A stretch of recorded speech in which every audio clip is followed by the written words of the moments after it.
किसी फॉर्मेलिटी के हाथ ऊपर करने की, पिंग करने की, बिना किसी फॉर्मेलिटी के माइक खोल के आप बोल सकते हैं, क्वेश्चन पूछ सकते हैं, कोई डाउट हो वो पूछ सकते हैं। ठीक है, हालांकि मैं कोशिश करूंगा जितना सिंपल से सिंपल रख सकूं चीजों को, उतना अभी शुरुआत में सिंपल रखेंगे। ठीक है,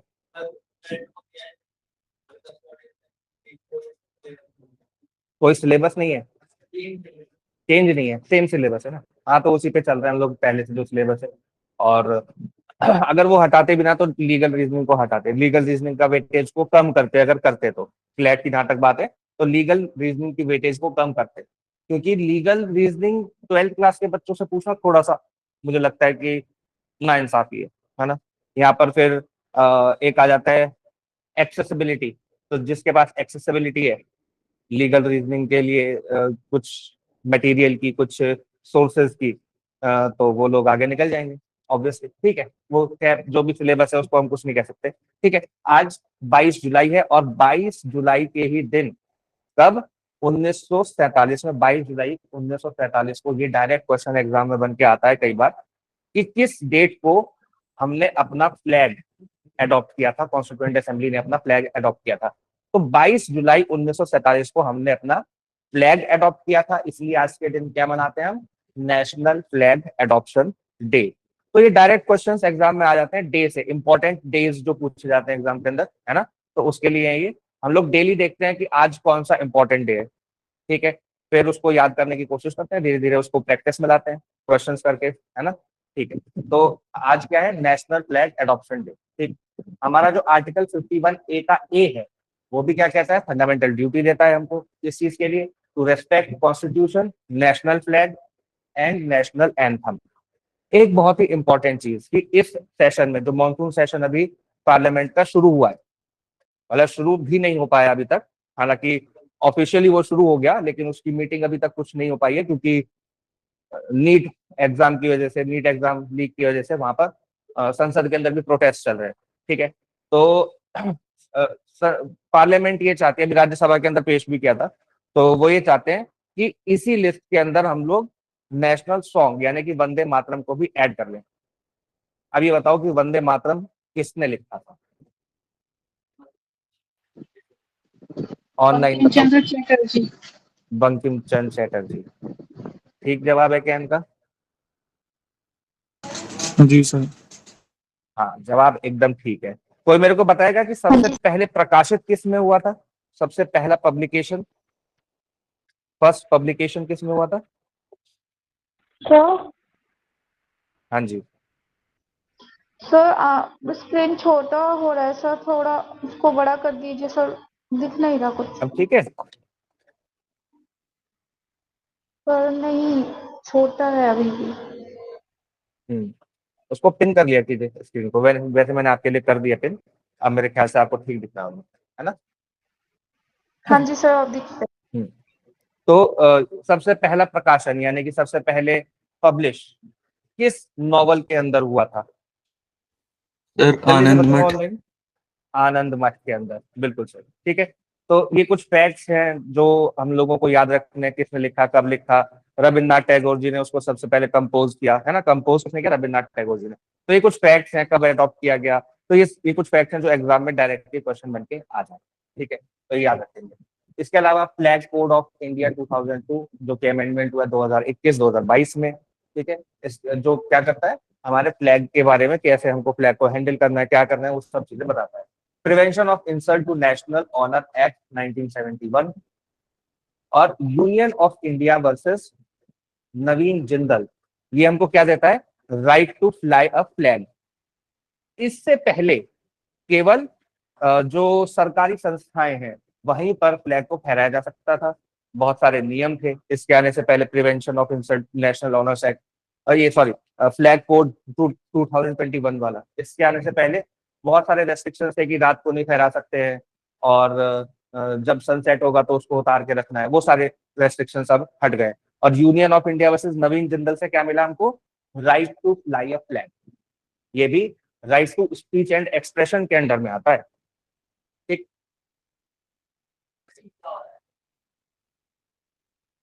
ये प्रोटेस्टर साहब हैं, प्रोटेस्टर भाई हैं अपने, जिनके पैलेट गन्स लगी, पैलेट गन के पैलेट्स लगे, ये पैलेट गन के पैलेट्स लगे। नेशनल फ्लैग डे है आज, है ना, नेशनल फ्लैग एडॉप्शन डे है। और कल एक वीडियो बहुत ज्यादा वायरल हुई जिसके अंदर एक पुलिस वाला फ्लैग को जमीन पे फेंकते हुए दिखाई दिया। ठीक है, तो हालांकि वो इंफॉर्मेशन हमारे एग्जाम के लिए ऑब्वियसली रेलिवेंट नहीं है, लेकिन ये कंटेक्स्ट है, कंटेक्स्ट दे रहा हूँ सिर्फ किसका, जो प्रोटेस्ट चल रहा है उसका। प्रोटेस्ट क्यों चल रहा है भाई? नीट का पेपर लीक हुआ, जब से ये धर्मेंद्र प्रधान वो है एजुकेशन मिनिस्टर बने हैं, तब से 40-50 पेपर लीक हो गए। पिछले 5 सालों में 90 पेपर लीक हो गए, जब से ये बने तब से 40-50 में, है ना। और पिछले 5 सालों में 90 से ज्यादा पेपर लीक हो गए।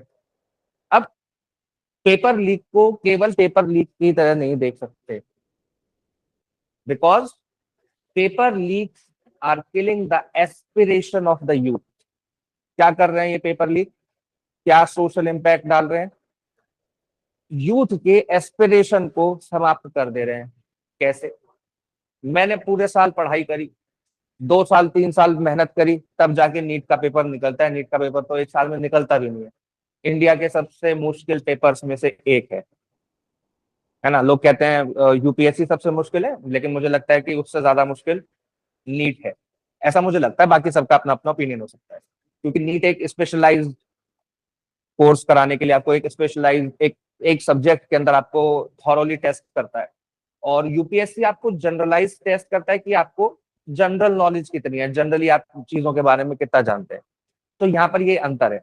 अब इसमें सबके अपने अपने मत हो सकते हैं, उसमें कोई मेरी लड़ाई नहीं है किसी से। ठीक है, लड़ाई ये है कि जो पेपर लीक हुआ, मैंने 3 साल मेहनत करी, पेपर लीक हो गया। अब पेपर लीक हो गया, किसी को मिल गया, जिसने मेहनत नहीं करी उसके पिताजी ने मेहनत करी होगी पैसा कमाने में, तभी तो वो पेपर खरीद पाया। अब मेरे पिताजी ने भी मेहनत करी है, तभी वो नीट के कोचिंग की फीस दे पा रहे हैं। नीट की कोचिंग की फीस भी बहुत ज्यादा होती है, लाखों में, और कई कई साल करनी पड़ती है, हॉस्टल में रह के करते हैं बच्चे। अब क्योंकि मेरे पास अपॉर्चुनिटी, वो गलत अपॉर्चुनिटी नहीं थी पेपर खरीदने की, इसलिए क्या हुआ, आर्टिकल 14 का वायलेशन हो गया मेरे। आर्टिकल 14 क्या कहता है? राइट टू इक्वालिटी, यानी कि मेरा बराबरी का अधिकार है। आर्टिकल 15 स्पेसिफिकली कहता है कि there can not be discrimination only on the ground of sex, caste, race, place of birth और डिसेंट। ठीक है, इन आधार पे कोई भी डिस्क्रिमिनेशन नहीं होगा। अगर हम उसके सब क्लॉजेज में जाएं, आर्टिकल 15 के सब क्लॉजेज में जाएं, तो एजुकेशन इंस्टीट्यूशन के अंदर एडमिशन की बात करता है, और स्पेशल प्रोविजन बनाने की बात करता है किनके लिए?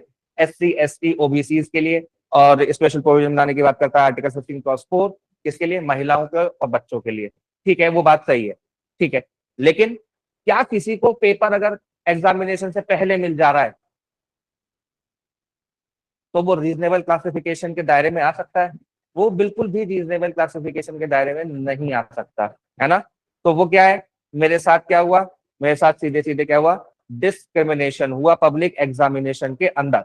हालांकि अगर हम स्पेसिफिकली देखें तो कहीं भी ऐसा लिखा नहीं है कॉन्स्टिट्यूशन के अंदर कि मेरा फंडामेंटल राइट है कि फेयर एग्जामिनेशन होगा, फ्री एंड फेयर एग्जामिनेशन होगा, ऐसा कहीं नहीं लिखा। लेकिन जैसे ही एक जैसे ही गवर्नमेंट क्या करती है, एक पब्लिक एग्जामिनेशन हेल्ड करती है, वो अपने आप ही कॉन्स्टिट्यूशन के अंदर बाउंड हो जाती है मुझे राइट टू इक्वालिटी देने के, मुझे राइट टू डिग्निटी देने के। तो आर्टिकल 14, आर्टिकल 15 और आर्टिकल 21 ये तीनों वॉयलेट हुए और लगातार वॉयलेट होते जा रहे हैं। ठीक है, री नीट का एग्जाम हुआ, री नीट के एग्जाम में भी बहुत सारे एलिगेशंस लग रहे हैं एनटीए के ऊपर कि एनटीए ने फिर से धांधली कर दी।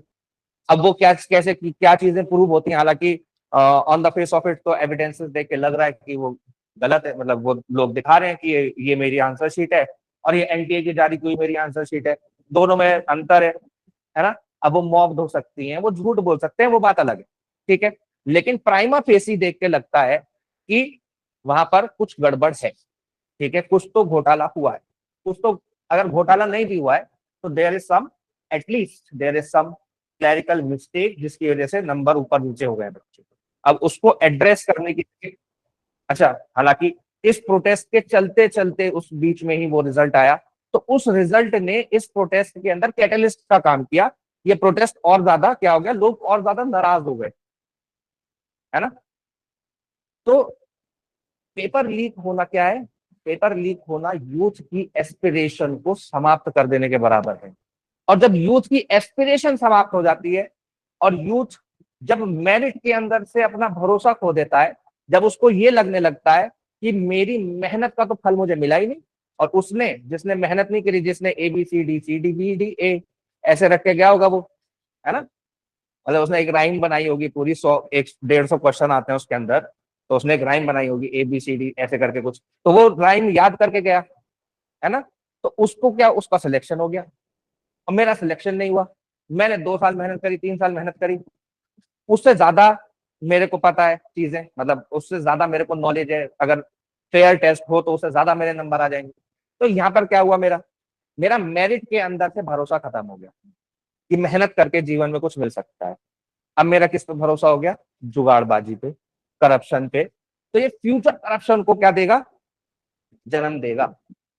जो फ्यूचर में लोग, अच्छा यही लोग, आप कितना भी इनके ऊपर बरसा लो, डंडे बरसा लो, पैलेट गन्स चला लो, आंसू गैस के गोले छोड़ दो, पैलेट गन्स छोटे छोटे छर्रे निकलते हैं, ये छर्रे लगे हुए हैं इसके, अभी बताऊंगा इसके बारे में भी, आएंगे आएंगे। कितना लीगल है ऐसा कर लेना, क्या ऐसा कर भी सकती है गवर्नमेंट,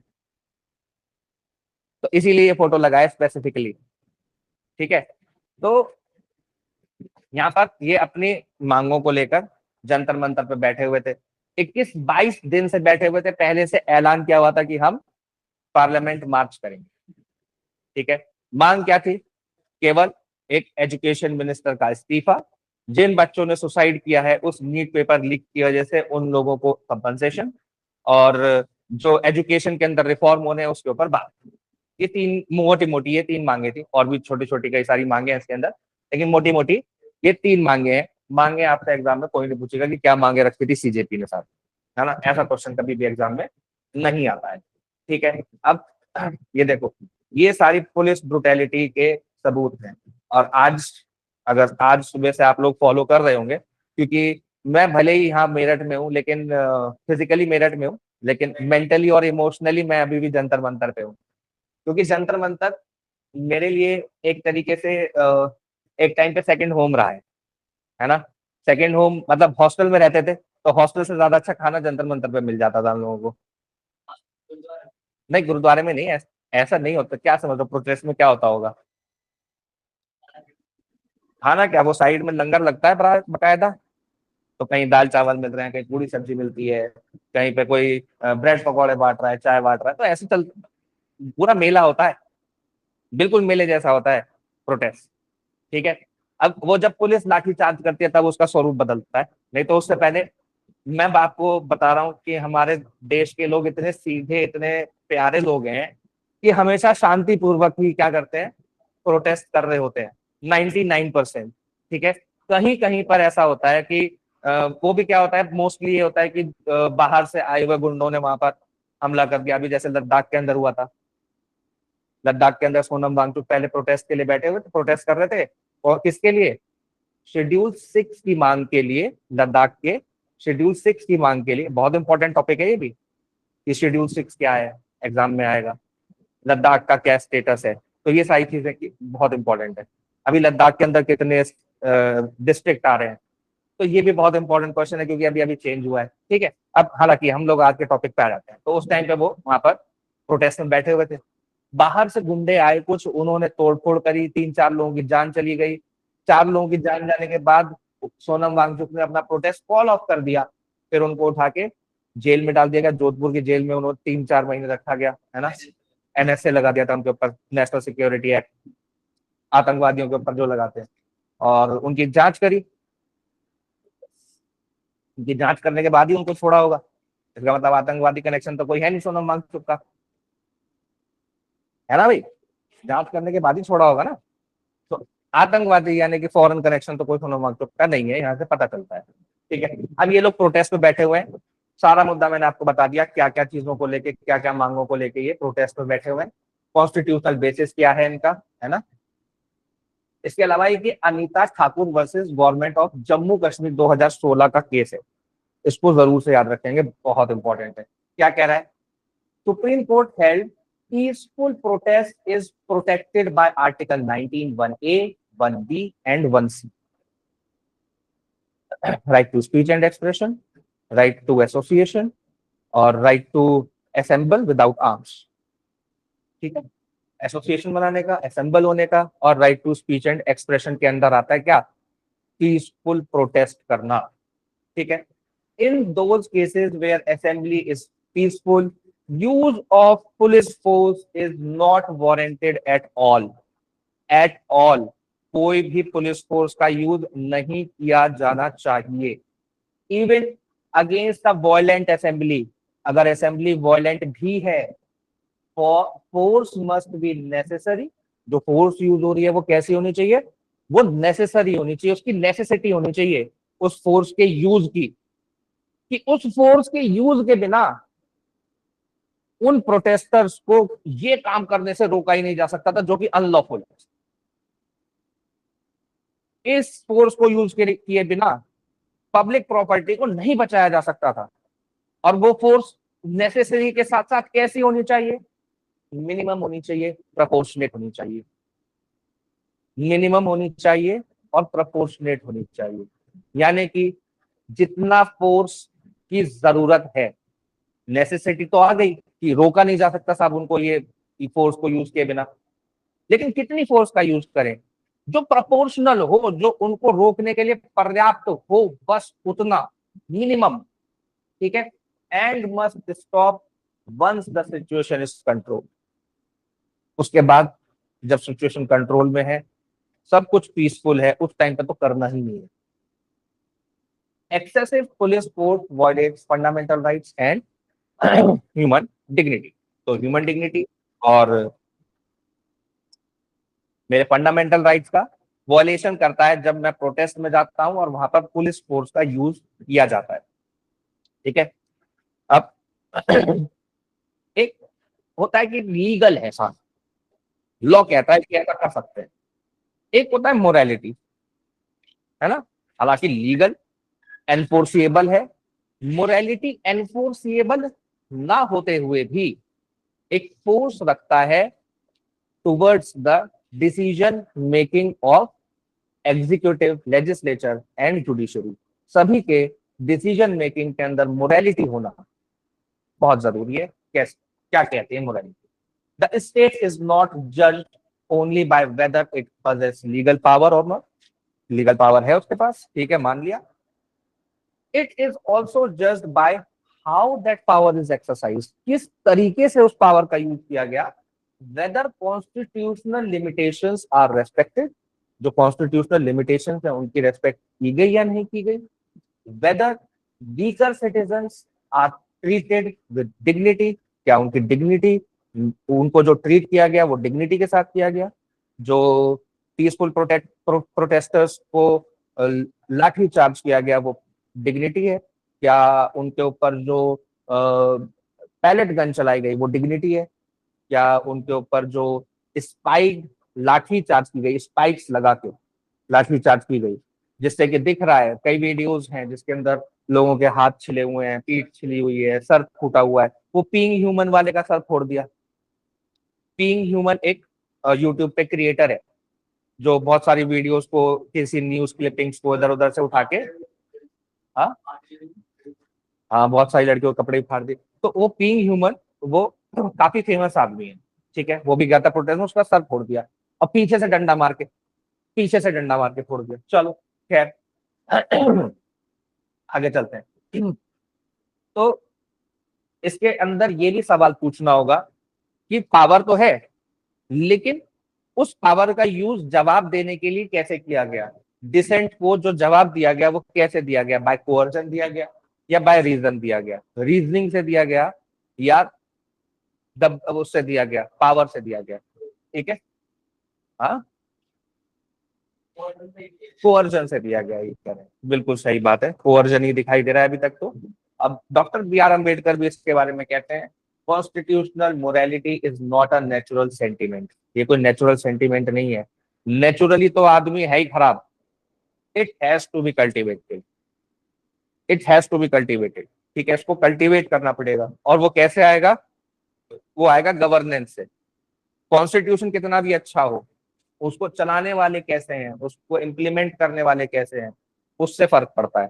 ठीक है, तो कॉन्स्टिट्यूशनल मोरालिटी को क्या चाहिए कि पीसफुल डिसएग्रीमेंट को रेस्पेक्ट किया जाए, नॉन आर्बिटरी डिसीजन लिए जाए, प्रोपोर्शनैलिटी के सिद्धांत को देखा जाए, और अकाउंटेबिलिटी, अगर कोई पावर का अब्यूज कर रहा है तो उसकी अकाउंटेबिलिटी तय की जाए।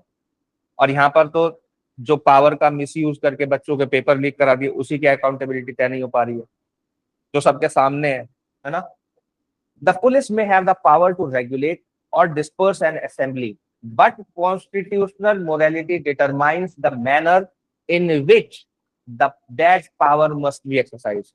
भाई पुलिस की ड्यूटी है कि वो लॉ एंड ऑर्डर को मेंटेन करे, ठीक बात है, सही है, समझ में आता है, उनके पास पावर भी है, लेकिन उस पावर को कैसे इस्तेमाल करना है ये हमको कॉन्स्टिट्यूशनल मोरालिटी बताती है। ठीक है,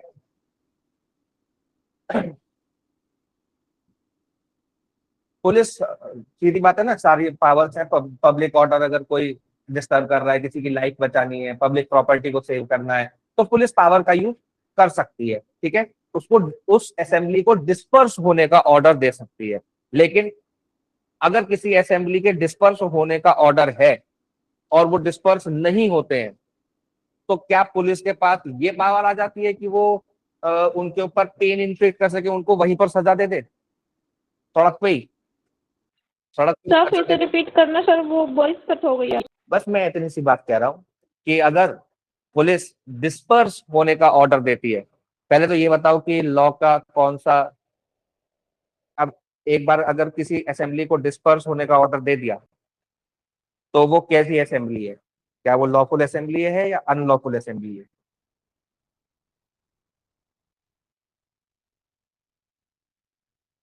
अनलॉफुल असेंबली हो गई ना। तो अनलॉफुल असेंबली होते ही क्या हो गया, हालांकि वो इलीगल काम कर रहे हैं, लेकिन इससे पुलिस के पास ये पावर नहीं आ जाती कि वो क्या करें, वहीं पर सजा देते। फिर तो कोर्ट कचहरी की जरूरत ही नहीं है, पुलिस वाले सड़क पे सजा दे देंगे, किताब पढ़ेंगे, बेयर एक्ट पढ़ेंगे और वहीं पर सजा दे देंगे। क्या मुश्किल है उसमें, है ना, बंद कर दो court, है ना? तो ये सारी चीज है। तो यूज ऑफ फोर्स कैसा होना चाहिए? सबसे पहले यूज ऑफ फोर्स के अंदर होनी चाहिए लीगैलिटी। लीगैलिटी यानी कि कोई वैलिड लीगल बेस होना चाहिए जहां से वो पावर डिराइव कर रहा हो उस फोर्स को यूज करने की, कहीं दे रखा हो एक्ट के अंदर कि ऐसा होगा तो आप पावर यूज कर सकते हैं। It can not be use merely because the protest embarrass the government और क्रिटिसाइज द ऑफिशियल्स और potentially it was uncomfortable for the government, है ना, स्लोगन्स अनकंफर्टेबल थे, और authorities wish to avoid public scrutiny. Authorities यानी कि जो नेतागण है हमारे, वो अवॉइड करना चाहते हैं सिर्फ इस बात के लिए लाठी चार्ज कर दिया जाएगा, या वो थोड़े अनकंफर्टेबल उनसे सवाल पूछे जा रहे हैं क्या? हाँ, हम्म, हम्म,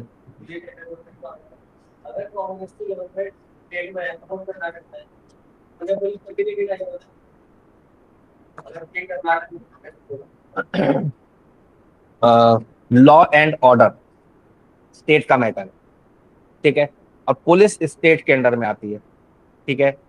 लेकिन दिल्ली की जो पुलिस है या किसी भी यूनियन टेरिटरी के अंदर जो पुलिस है वो सेंट्रल गवर्नमेंट के अंडर में आती है।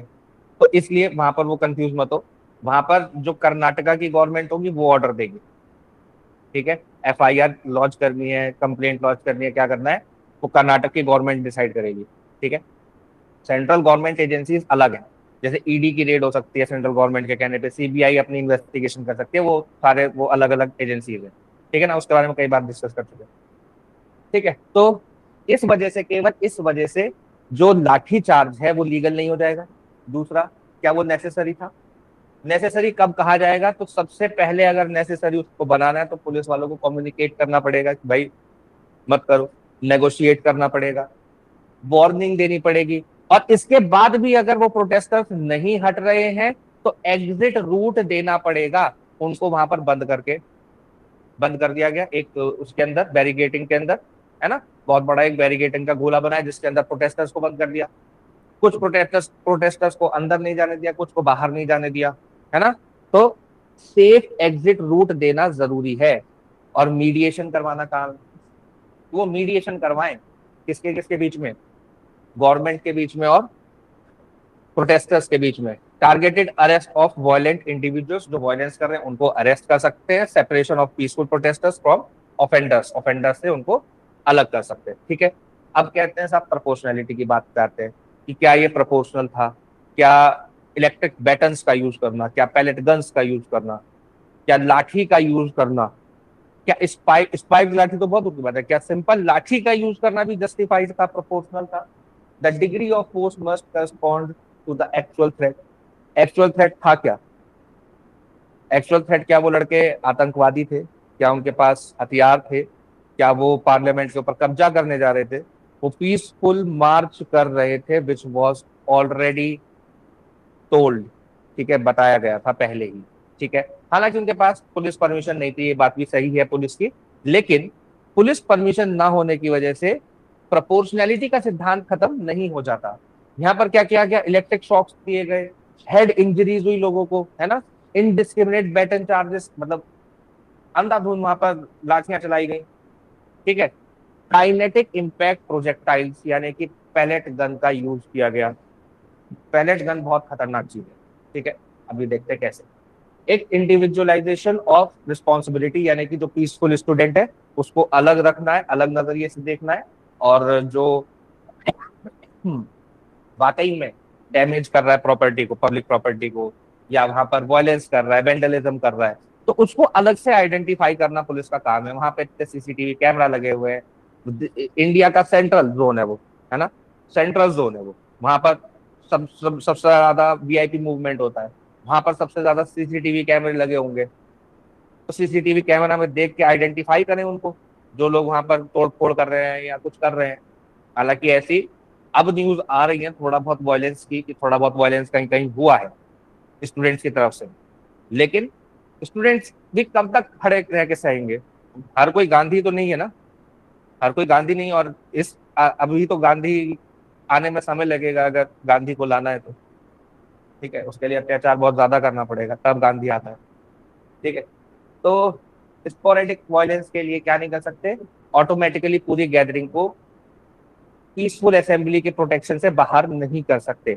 स्पोरेडिक यानी कि छोटी छोटी घटनाओं को लेके ऐसा नहीं कर सकते कि पूरी की पूरी असेंबली क्या हो गई, अब पूरी की पूरी असेंबली अब कैसी है, अनलॉफुल है और सबको मारो, बस यही है।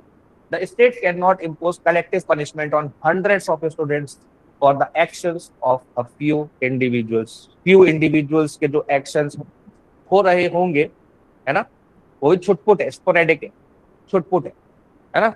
तो उस इंसिडेंट की वजह से क्या नहीं कर सकता स्टेट, 100,000 लाख स्टूडेंट जो वहां पर है उन सबको सजा नहीं दे सकता। और मार्टिन लूथर किंग ने कहा था, क्या कहा था, injustice anywhere is a threat to justice everywhere. Injustice कहीं भी हो रहा है ना, तो वो हर जगह जस्टिस के लिए थ्रेट है।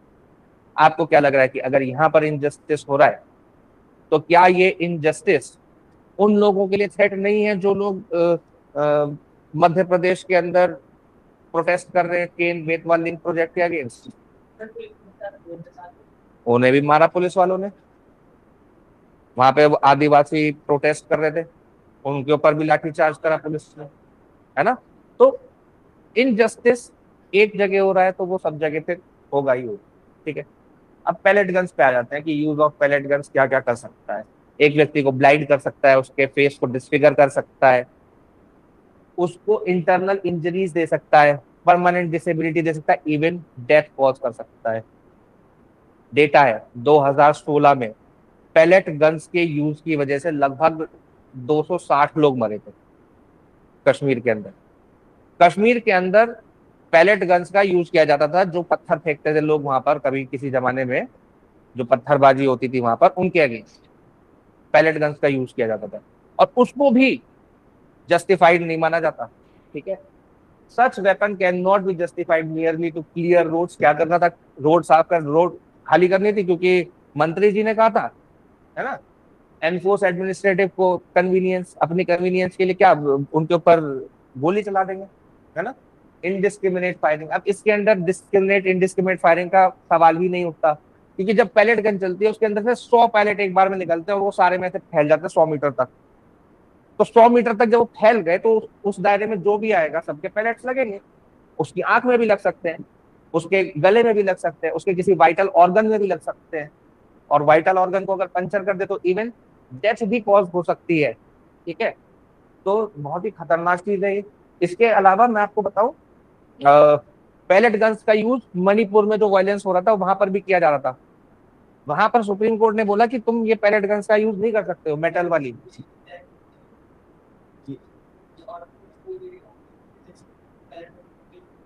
तो पैलेट गन्स तो आप, चलो मैं ये कहता हूँ कि उसने अपने डंडे के अंदर पुलिस वाले ने खुद ही कील लगा ली होगी, लेकिन पैलेट गन्स तो उसको दी गई होगी ना, तभी तो वो लेके आया होगा।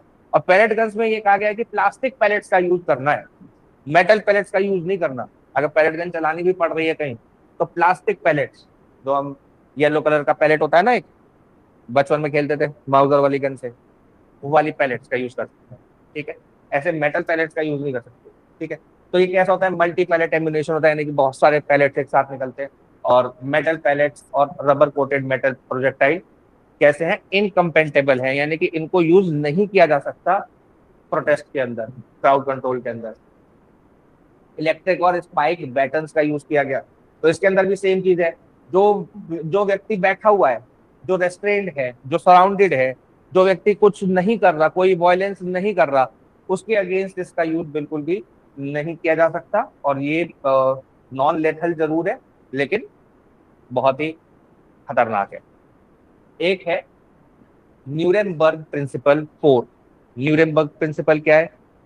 अब जैसे सेकेंड वर्ल्ड वॉर जब खत्म हुई तो आप लोगों को पता है कि नाजियों ने बहुत ज्यादा अत्याचार किया लोगों के ऊपर, यहूदियों के ऊपर, है ना, जेनोसाइड किया, वॉर क्राइम्स किए, है ना। जेनोसाइड मतलब कि जब हम सिस्टमैटिकली किसी एक कम्युनिटी को समाप्त करने के लिए कोई काम करते हैं, चाहे उसको उसको वायलेंस के द्वारा किया जाए, चाहे उसको फूड सप्लाई कट करके किया जाए, वाटर सप्लाई कट करके किया जाए, तो उसको बोलेंगे जेनोसाइड।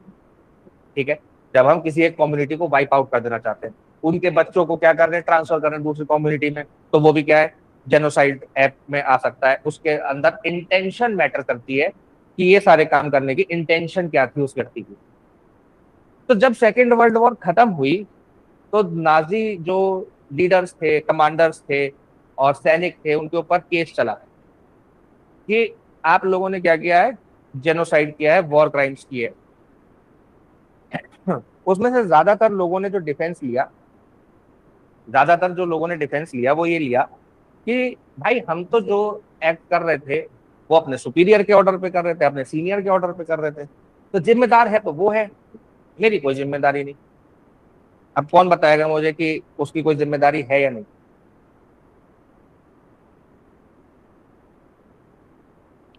हाँ जी, ऑनलाइन में से कोई बता सकता है?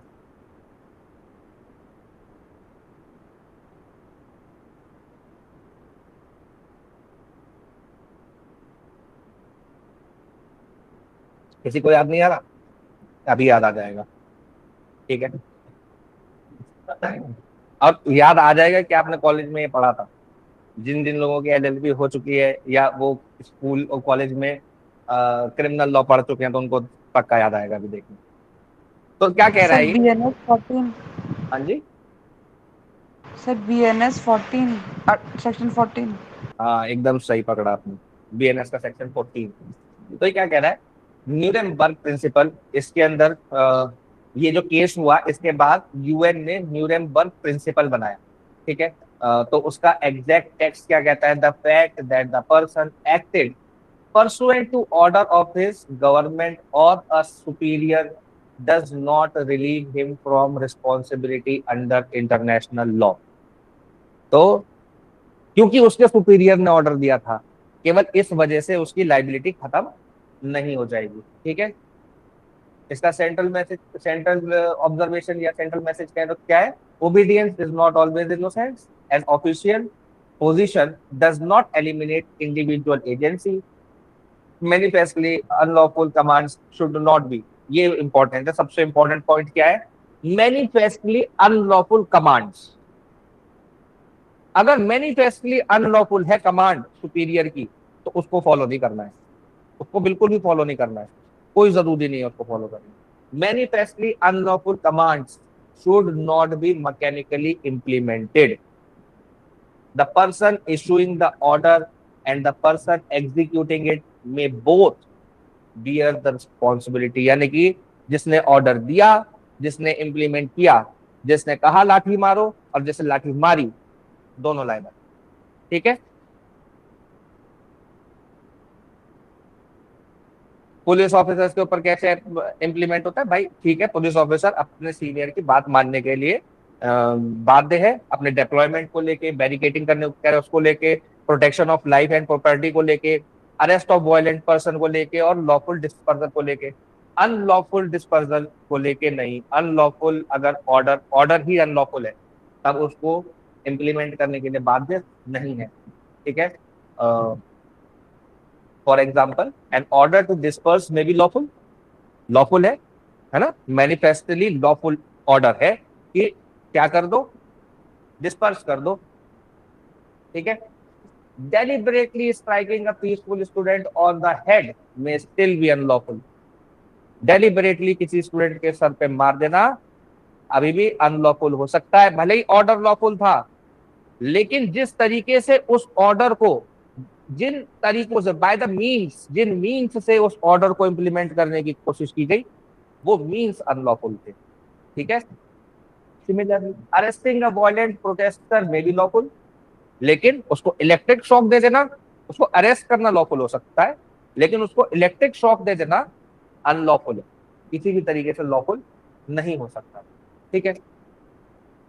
तो ये कह देना कि मेरे सीनियर ने ऑर्डर किया था और मैं तो इंस्ट्रक्शंस को फॉलो कर रहा था, ये सब चीजें नहीं चलेंगी। मोरल चॉइस क्या है?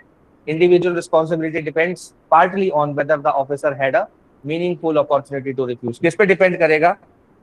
किस पे डिपेंड करेगा कि वो उस ऑफिसर की, जिसने इंप्लीमेंट किया, उस ऑफिसर की लाइबिलिटी थी या नहीं। ये इस बात पर डिपेंड करेगा कि क्या उसके पास अपॉर्चुनिटी टू रिफ्यूज था या नहीं था। वॉज द ऑर्डर, सबसे पहले देखेंगे, was the order manifestly unlawful? Order he unlawful था। ठीक है। दूसरा, did the officer understand the likely consequence?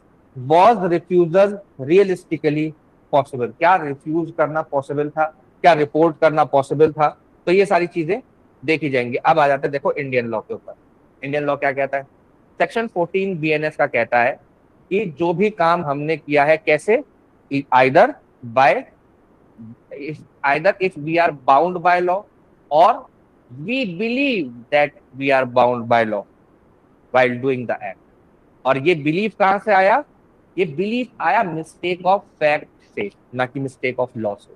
ठीक है। तो मिस्टेक ऑफ फैक्ट की वजह से, where I am believing myself to be bound by law और I am bound by law, तो मैं कोई भी एक्ट करता हूं तो वो क्या हो जाएगा? वो क्राइम नहीं कहलाएगा। ठीक है। क्या कह रहे हैं? Nothing is an offence which is done by a person. जी कुछ कहना चाहते हैं? सर मेरा को एक क्वेश्चन पूछना है आपसे। आप पूछ लीजिए।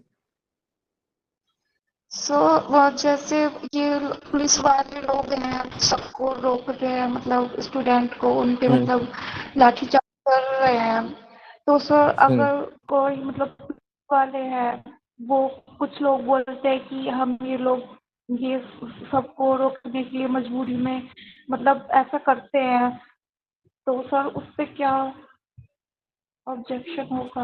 आप सर थोड़ा इसके बारे में बता सकते हैं? अगर पुलिस वाले ये कहते हैं कि हमारी मजबूरी है रोकना, आपका यही सवाल है ना हाँ कि जी अगर सर। पुलिस वाले अगर पुलिस वाले ये कहते हैं कि हमारी तो मजबूरी थी इनको रोकना, इसलिए हमने इनको रोका। अब मजबूरी थी रोकना क्योंकि ऑर्डर था। ऑर्डर मैनिफेस्टली अनलॉफुल तो नहीं है ना, मैनिफेस्टली अनलॉफुल नहीं है, लेकिन उसको इंप्लीमेंट करने का तरीका अनलॉफुल है। क्यों? क्योंकि कॉन्स्टिट्यूशनल मोरालिटी अभी इतना सारा हमने देखा कि क्या कर सकते हैं, क्या नहीं कर सकते हैं। न्यूरेमबर्ग प्रिंसिपल देखा। ठीक है। उसके बाद हम सेक्शन 14 पे आए। ये क्या कहता है? कहता है कि भाई मिस्टेक ऑफ फैक्ट की वजह से अगर आपने क्या किया है, अगर आपने कोई एक्ट किया है आपको, और उस एक्ट को करते हुए आपको ये लग रहा था that you are bound by law, तब तो आप एग्जम्प्टेड हो। ठीक है, इलस्ट्रेशन देखते हैं। A soldier fires on a mob by the order of a superior officer in conformity with the commands of the law, a has committed no offence.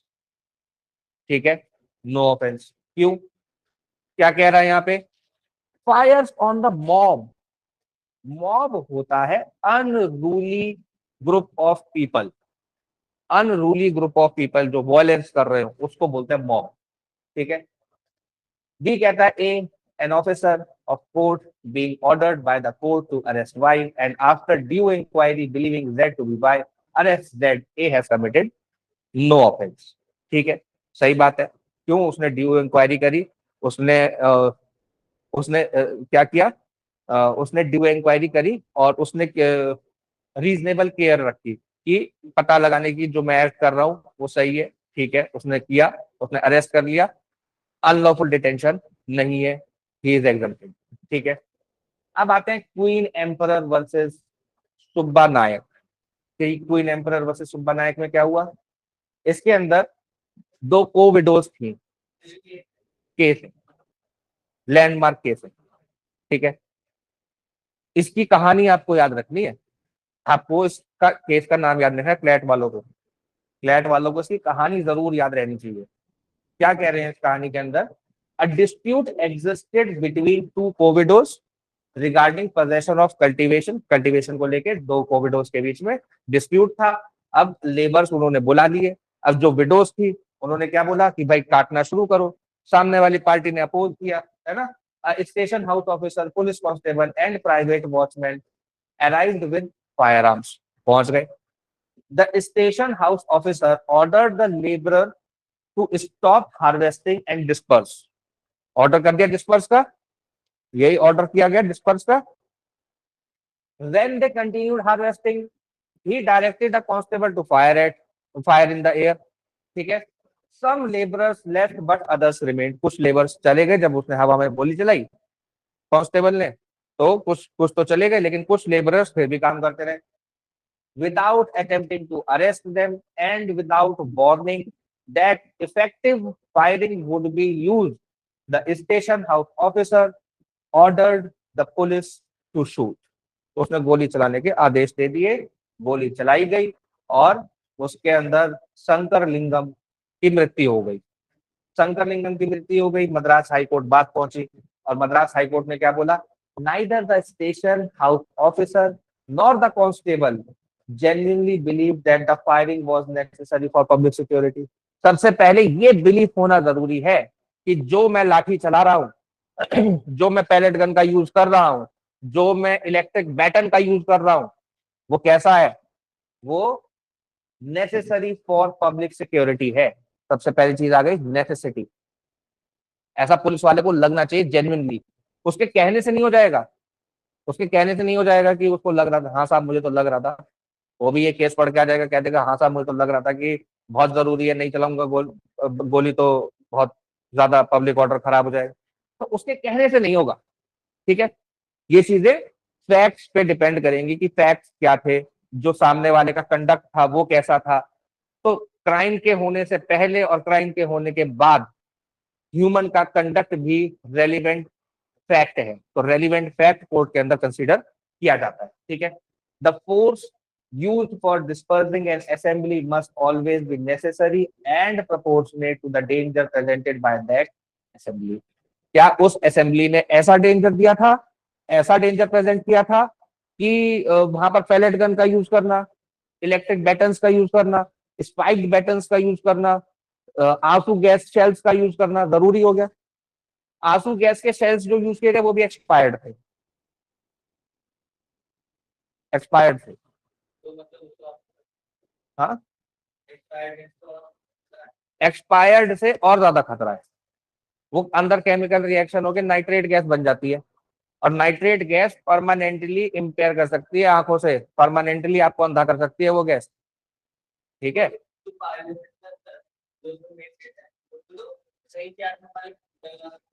हाँ तो लगा के वहीं पे तो चलाई गई, पार्लियामेंट के आसपास ही तो सारी गन्स चलाई गई, सारे ये जो आंसू गैस के गोले दागे गए।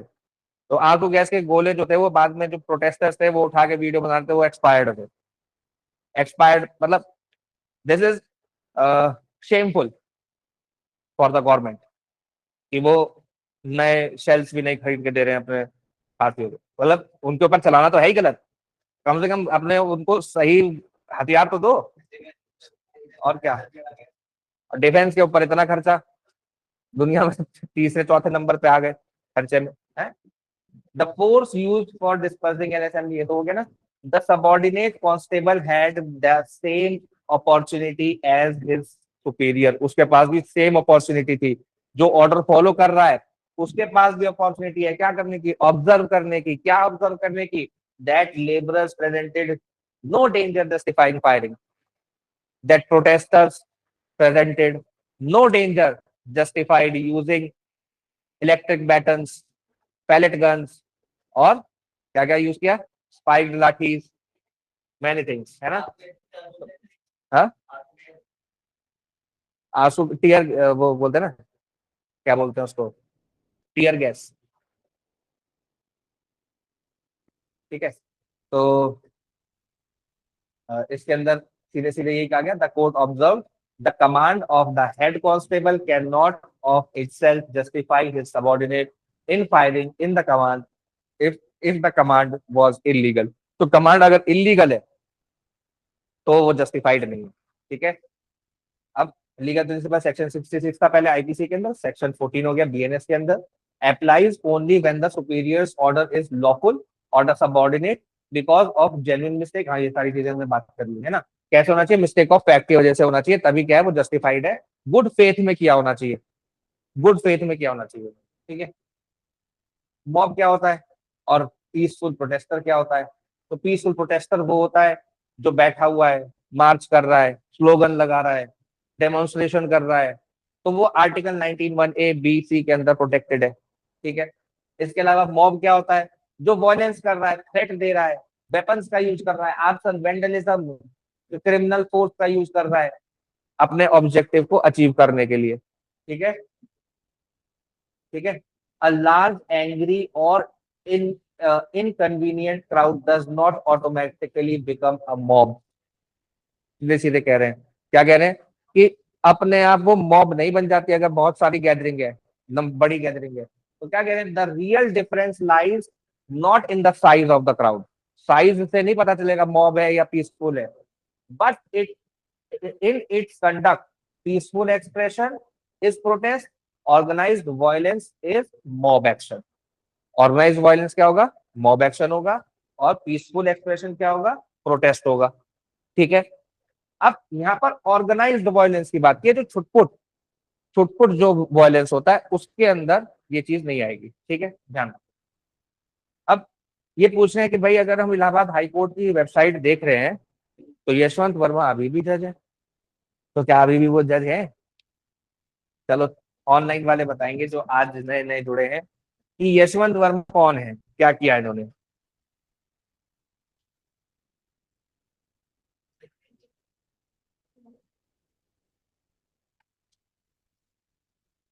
जी शिवम जी,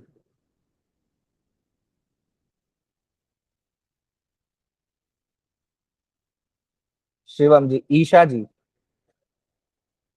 आयुषी जी, कौन है यशवंत वर्मा। अभी तो मैं एकदम आसान आसान सवाल पूछ रहा हूँ आप लोगों से। सर आई थिंक ये वो है जिनके घर से पैसे मिले थे, जला दिए थे हाँ एक्चुअली। वही है, बिल्कुल सही बताया आपने, वही है ये, जिनके घर से 15 करोड़ रुपए मिले थे, जले हुए घर में आग लग गई थी, है ना। तो इनके ऊपर फिर इंक्वायरी कमेटी बनी, जजेस इंक्वायरी एक्ट के अंदर, और इंक्वायरी कमेटी बनने के बाद इन्होंने रिजाइन कर दिया, है ना।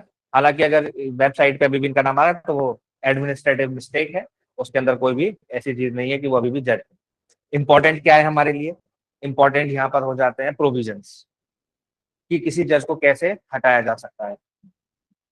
ये तो आर्टिकल के अंदर इन्होंने बात करी है, वो सारा मैंने डाल दिया है शॉर्ट करके। ठीक है, हल्का सा देख लेना। इसके अलावा कुछ भी देखने की जरूरत नहीं है। अब देखो रिमूवल ऑफ हाई कोर्ट और सुप्रीम कोर्ट जज कैसे होता है, ये प्रोसीजर याद रख लेना।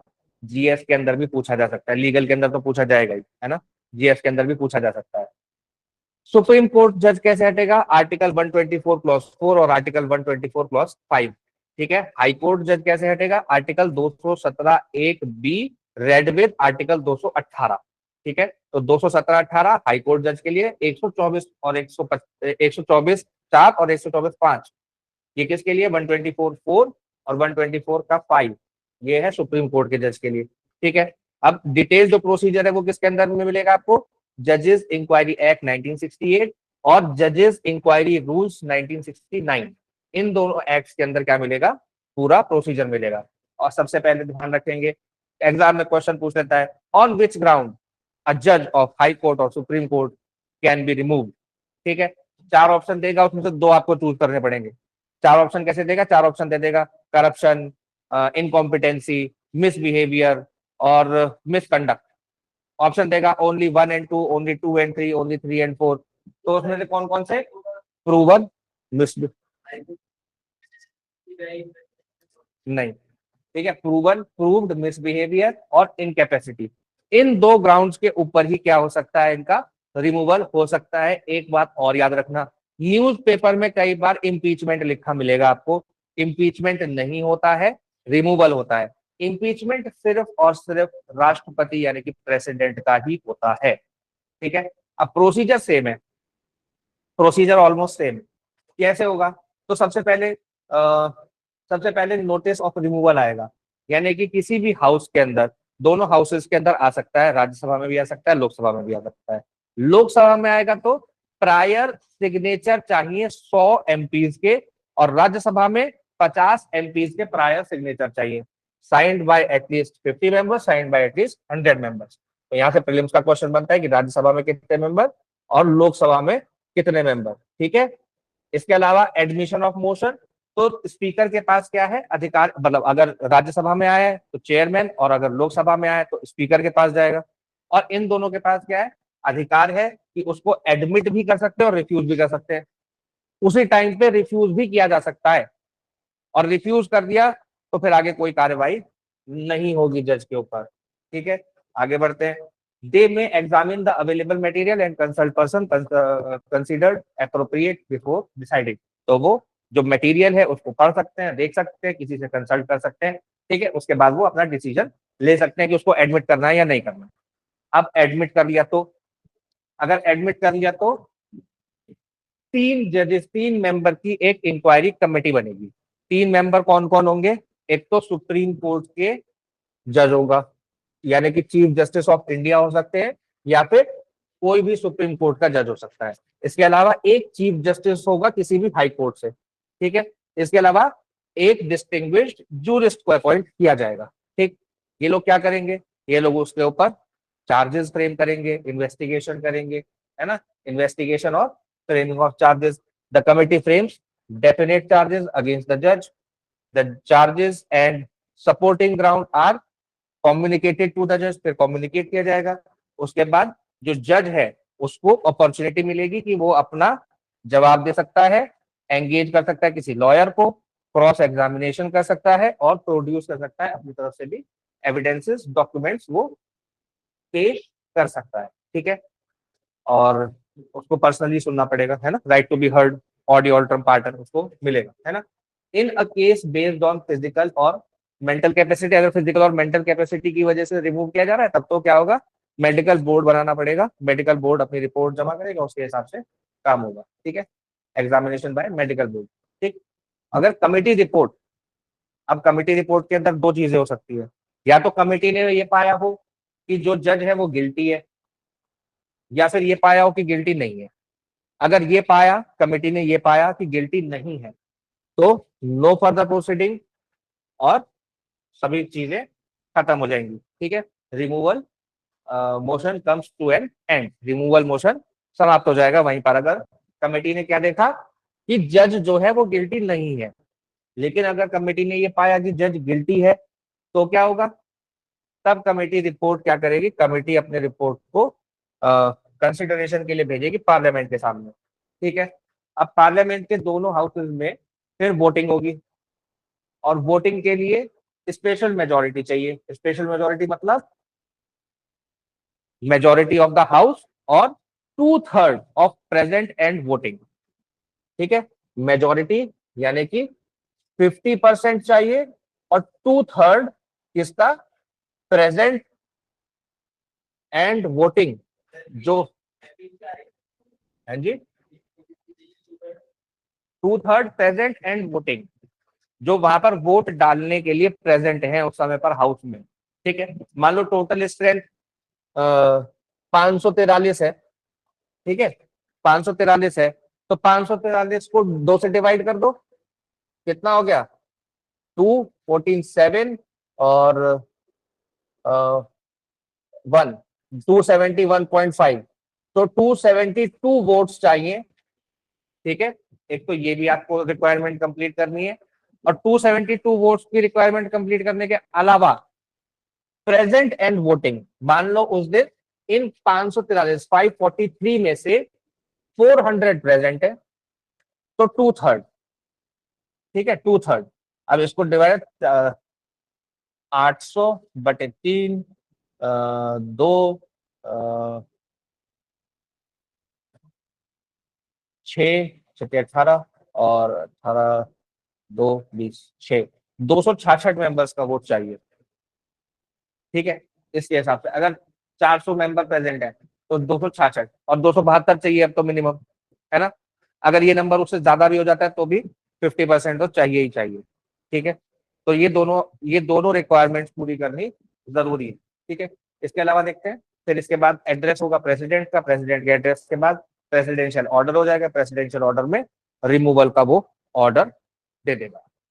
ठीक, अब आप लोग मुझे ये बताओ, सवाल है आप लोगों से, सभी लोगों से, कि आप लोग शादी करना चाहते हो या नहीं। हम्म? आप लोग चैट बॉक्स में भी लिख सकते हो अपना जवाब, यस और नो में, मैं देख लूंगा। नो, ईशानी जी कह रही है नो।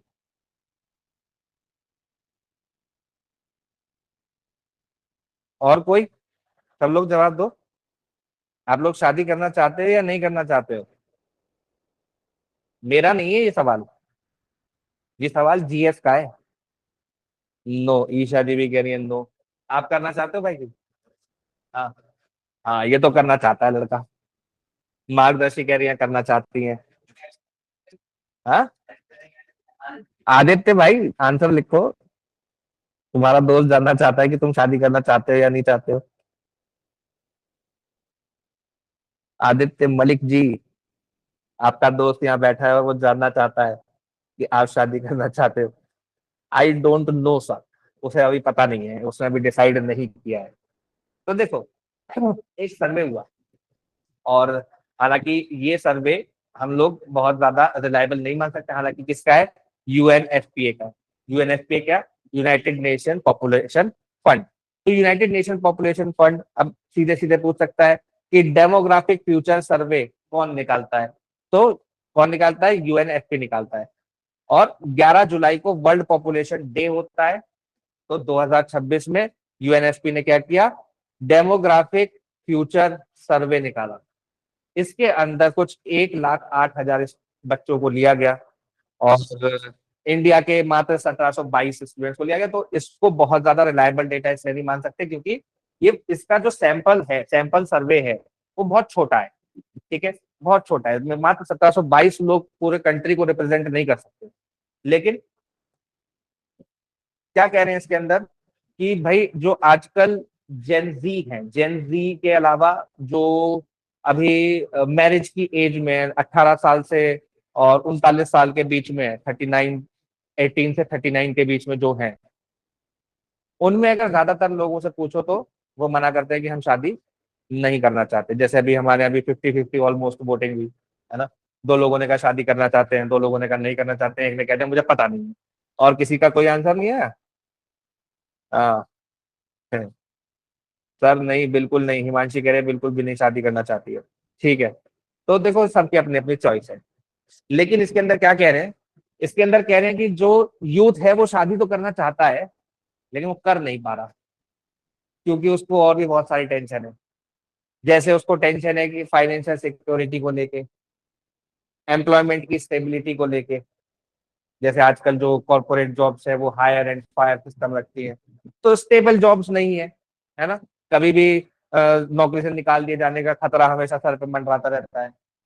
अफोर्डेबल हाउसिंग को लेके, घर खरीद नहीं सकते, घर अभी अगर नॉर्मल कोई व्यक्ति नौकरी कर रहा है तो वो बुढ़ापे तक घर खरीद पाता है, जब तक वो रिटायर होता है उसके बाद ही घर खरीद पाता है, तब तक ही वो इतने पैसे जोड़ पाता है, नहीं तो ईएमआई के चक्कर में फंस जाता है ना।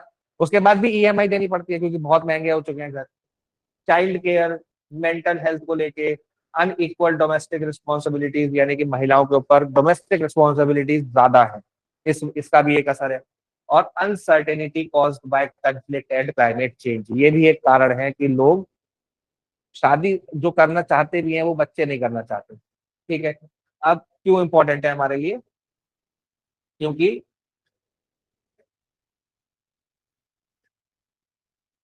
तो ये कह रहे हैं कि सही क्वेश्चन ये नहीं है कि why do young people not want family, सही क्वेश्चन ये है, do young people have the economic and social security necessary to build the families they want, जो फैमिलीज जितना वो चाहते हैं क्या उसको प्रोवाइड करने के लिए उनके पास इकोनॉमिक स्टेबिलिटी है, सोशल सिक्योरिटी है, वो क्वेश्चन है। ठीक है, अब कह रहे हैं कि इंपॉर्टेंट क्यों है हमारे लिए, क्योंकि देखो जो एक होता है total fertility rate, total fertility rate मतलब कि एवरेज एक महिला ने अपने जीवन काल में कितने बच्चे पैदा किए, और उसी में आता है फिर एक रिप्लेसमेंट रेट, यानी कि कितने बच्चे पैदा करने पे रिप्लेस हो जाएगी पुरानी पॉपुलेशन।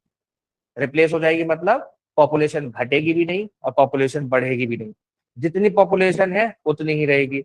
तो उसके लिए प्रत्येक महिला को 2.1 बच्चे पैदा करने पड़ेंगे, 2.1 बच्चे टोटल टोटल फर्टिलिटी रेट होना चाहिए, तब उसको बोलते हैं रिप्लेसमेंट रेट है ये। क्योंकि 0.1 कैलेमिटीज में भी मारे जाएंगे, बीमारियों से मारे जाएंगे, कुछ एक्सीडेंट्स में मारे जाएंगे, तो वो 0.1 एक्स्ट्रा इसलिए रखा जाता है। लेकिन इंडिया का जो टीएफआर है, टोटल फर्टिलिटी रेट है, वो 2% हो गया, बल्कि 1 प्रिसाइसली बताऊं तो 1.9 है। यानी कि एक महिला अपने जीवन काल में, लाइफ टाइम में ऑन एवरेज 1.9 बच्चे पैदा कर रही है। इससे क्या होगा, पॉपुलेशन डेक्लाइन शुरू हो जाएगा। हालांकि यूएनएफपी का ये भी कहना है कि क्योंकि हमारी पॉपुलेशन बहुत ज्यादा है, इंडिया की पॉपुलेशन बहुत ज्यादा है, तो एकदम से कम होना शुरू नहीं होगा। इस पॉपुलेशन के मोमेंटम का हमको थोड़ा सा फायदा मिलेगा और कुछ लंबे समय तक, यानी कि 2045 तक हम लोग की पॉपुलेशन बढ़ती रहेगी। 2045 के बाद हमारी पॉपुलेशन घटनी शुरू होगी। ठीक है, और उसको बोलेंगे पॉपुलेशन डिक्लाइन। ठीक है, और अभी हम कहाँ पर है, अभी हम ऐसी परिस्थिति में हैं जिसे बोलते हैं डेमोग्राफिक डिविडेंड। डेमोग्राफिक डिविडेंड मतलब जहां पर यंग लोग बहुत ज्यादा हो, और उन यंग लोगों से क्या हो रहा है, इकोनॉमी का पहिया चलता है ना। यंग लोग ही क्या करते हैं, काम करते हैं, जॉब करते हैं, बिजनेस करते हैं, ज्यादातर यंग लोग ही करते हैं, बुढ़ापे में तो लोग रिटायर हो जाते हैं। ठीक है, तो ये इसके अंदर कह रहे हैं, सर्वे के अंदर ये पता चला है कि 85% चाइल्डलेस जो पीपल थे उन्होंने कहा कि हाँ हम लोग बच्चा करना चाहते हैं, इसका मतलब डिजायर तो है, लेकिन फैमिली साइज को लेके, इकोनॉमिक और सोशल कंस्ट्रेंट्स को लेके वो क्या करते हैं, बच्चा पैदा नहीं कर रहे हैं। ठीक है, तो डिसीजन मेकिंग कैसे हो रही है, डिसीजन मेकिंग इन्फ्लुएंस्ड है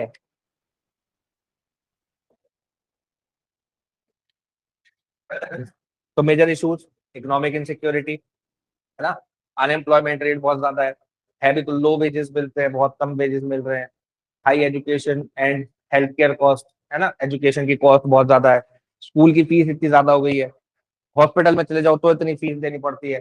तो इन सब के चलते क्या कर रहे हैं लोग, ऑप्ट कर रहे हैं कि बच्चे नहीं करें। ठीक है, और इसके अलावा ये कह रहे हैं कि अनइक्वल बर्डन ऑन वुमेन, क्या कह रहे हैं, the article highlights the unequal distribution of unpaired domestic care work. बहुत इंपॉर्टेंट पॉइंट है ये।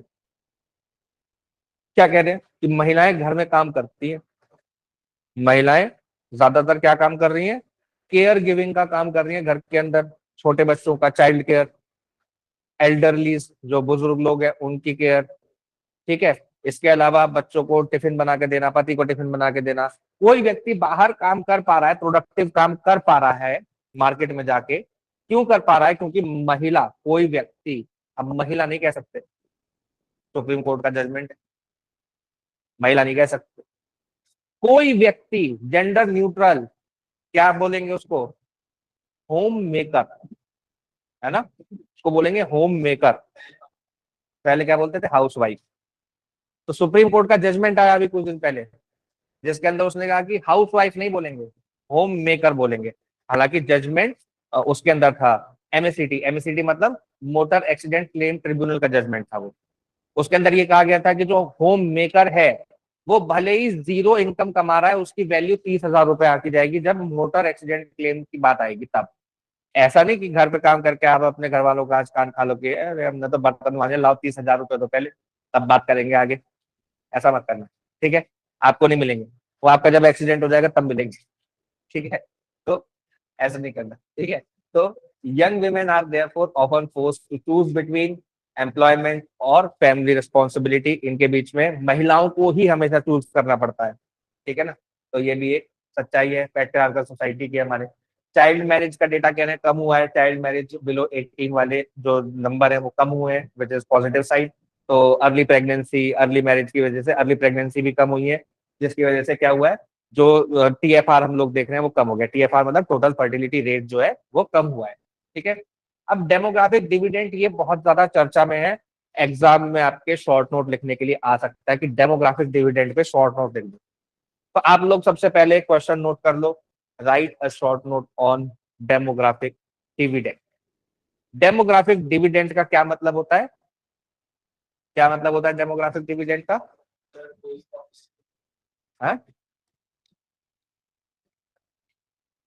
आदित्य जी, डेमोग्राफिक डिविडेंड का क्या मतलब? अभी 2 मिनट पहले बताया मैंने। हाँ जी, डेमोग्राफिक डिविडेंड का क्या मतलब होता है?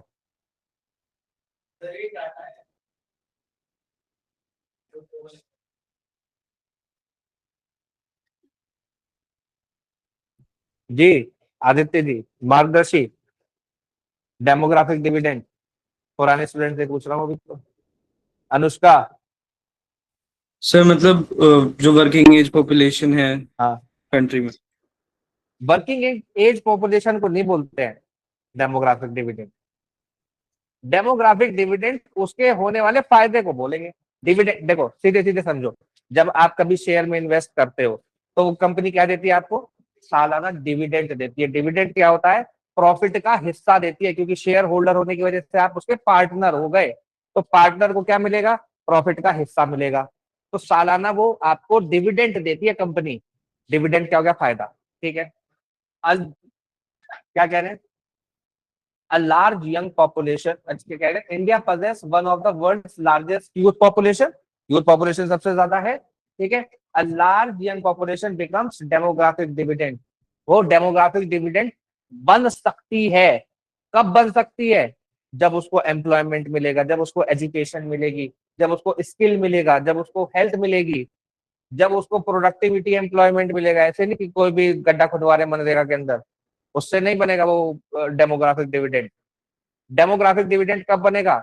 जब वो इंडिया के लिए मैन्युफैक्चरिंग के अंदर काम करेगा, जब वो इंडिया के लिए सर्विस सेक्टर के अंदर काम करेगा, और क्या करेगा? बाहर से डॉलर को इंडिया में लेके आएगा, यानी कि इंडिया का एक्सपोर्ट बढ़ेगा।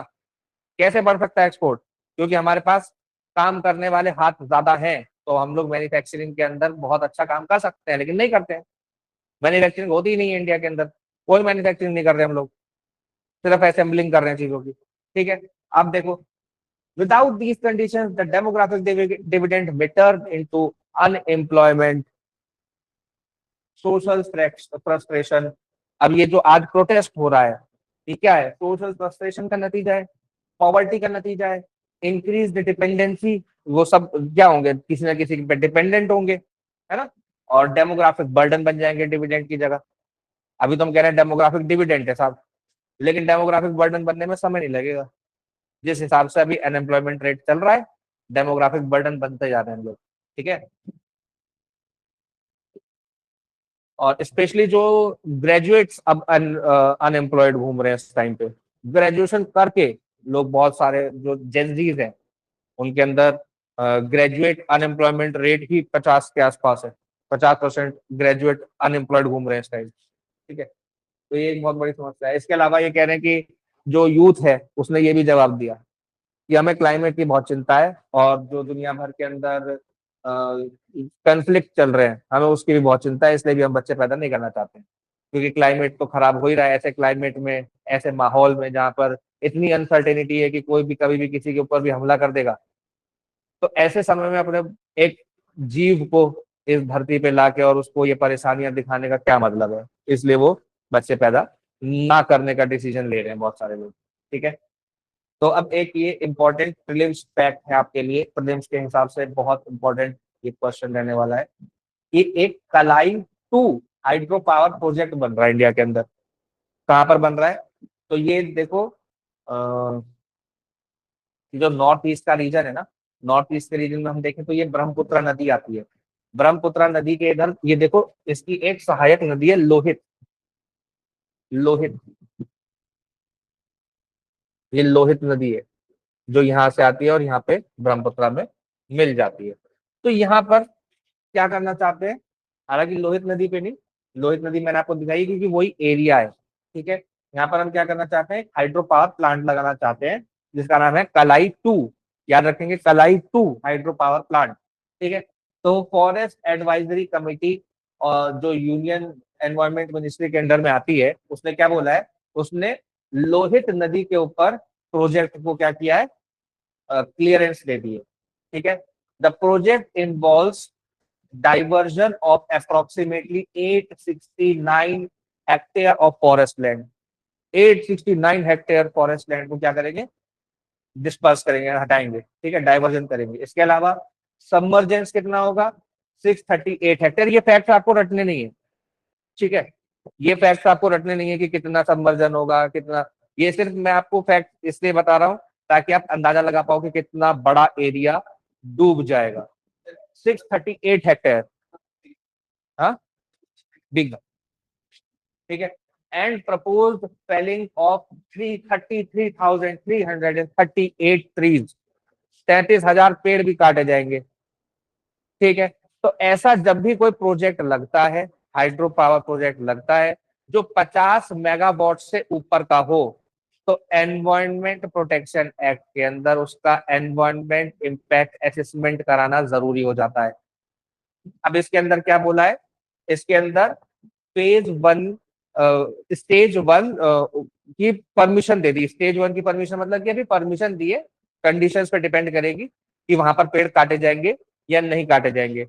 इकोलॉजिकल क्वेश्चन क्या है यहाँ पर, इकोलॉजिकल क्वेश्चन है ये, यहाँ पर रहती है व्हाइट बेलीड, व्हाइट बेलीड मतलब सफेद पेट वाली हेरॉन।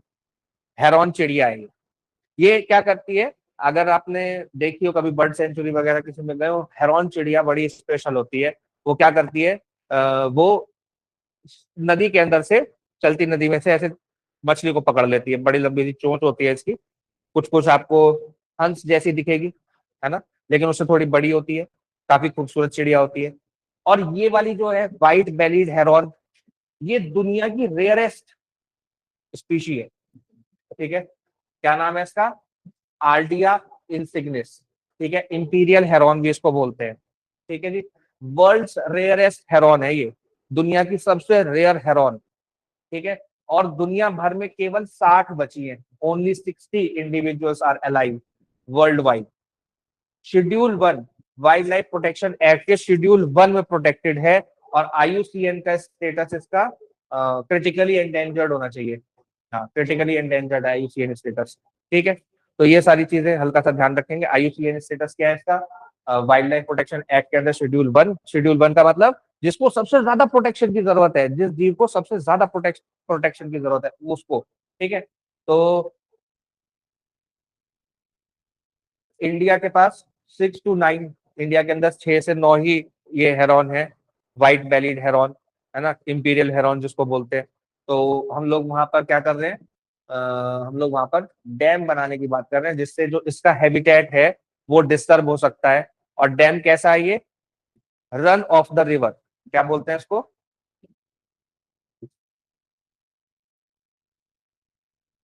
इसको बोलते हैं run of the river. Run of the river मतलब जैसे ये रिवर जा रही है, मान लो ये रिवर है ना, इसमें से एक स्ट्रीम को अलग निकालेंगे और यहाँ पे एक पॉन्ड बनाएंगे। पॉन्ड मतलब कि रिजर्वायर बनाएंगे। फिर यहाँ से बिजली को जब यहाँ से वापस इसको वापस मिलाएंगे तो यहाँ से टरबाइन चलाएंगे और टरबाइन चला के इलेक्ट्रिसिटी को जनरेट करेंगे। तो ये इसका मैकेनिज्म होता है, रन ऑफ द रिवर। ठीक है, अलग से एक यूनिट बनाई जाती है जिसके अंदर वो पानी जाता है, बहुत बड़ा डैम नहीं बनाया जाता। इसको जनरली ये माना जाता है कि ये थोड़ा सा एनवायरमेंटल फ्रेंडली होगा, लेकिन इस केस में, हेरॉन के केस में, यहाँ पर ये कह रहे हैं जो एक्सपर्ट्स हैं उनका कहना ये है कि हेरॉन थोड़े से हैबिटेट को चेंज होने से भी क्या हो सकती है, वो मतलब कि डिस्टर्ब हो सकती है। और डिस्टर्ब्ड उसका जो हैबिटेट है ना, बड़ी नखरीली है ये चिड़िया, इसको चाहिए बिल्कुल भी डिस्टरबेंस ना हो, रिवर इकोसिस्टम हो, और बहुत गहरी नदी भी ना हो, शैलो रिवर चाहिए, और उसके आसपास पेड़ पौधे चाहिए, लश ग्रीन एरिया चाहिए। तो थोड़ा सा नखरे वाली चिड़िया है, ठीक है, और मर सकती है। तो इसलिए ये इसको हल्का सा ध्यान रखना, बहुत ज्यादा इसके अंदर से क्वेश्चंस नहीं आएंगे, लेकिन थोड़ा सा एक तो डैम का नाम याद रखना, कौन सी नदी पर है, चिड़िया का नाम याद रखना, बस इतना सा याद रख लो। इसके अलावा कुछ भी इसके अंदर देखने की जरूरत नहीं है। और इसको बस ये देख लो, फॉरेस्ट डाइवर्जन लॉ क्या कहता है? फॉरेस्ट डाइवर्जन लॉ कहता है कि अगर किसी भी फॉरेस्ट का डाइवर्जन करना है तो क्या लगेगा? सेंट्रल गवर्नमेंट का अप्रूवल लगेगा, सेक्शन 2 के अंतर्गत वन संरक्षण एवं संवर्धन अधिनियम 1980 के अंतर्गत। ठीक है, इसके अलावा इसके अंदर जो भी प्रिंसिपल्स है वो हम लोग पहले भी डिस्कस कर चुके हैं, एनवायरमेंटल प्रिंसिपल्स, और वो बार बार डिस्कशन में आते रहते हैं।